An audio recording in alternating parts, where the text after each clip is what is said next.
আজকে চিংড়ি রান্না করব, কিন্তু খাওয়ার পর আসল টেস্টটা কেমন আপনারা জানলেও চমকে যাবেন। তো চলো রান্না করি। তো আমরা প্রথমে আলুটা ভেজে নিব। রান্না করার পর আসলে কি খাওয়ার যোগ্য হবে নাকি খাবারটা ফেলে দিতে হবে? তো আমাদের আলু রান্না করা কমপ্লিট, এখন চিংড়ি ভুনা করবো। তো চিংড়ি চলো কড়াইয়ে দিয়ে দিই। তো চিংড়ি ভাজা কমপ্লিট, এখন নামাবো। লাল লাল দেখি লোক লাগতেছে ভাই, বিশেষ করে এখন মধ্যে খেয়ে ফেলি, বাট লবণটা আমার কিছু দেওয়া নেই। চলে যাও।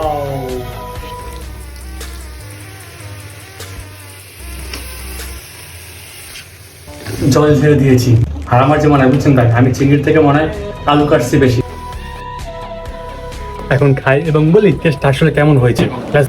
রেডি, একটু নিলাম।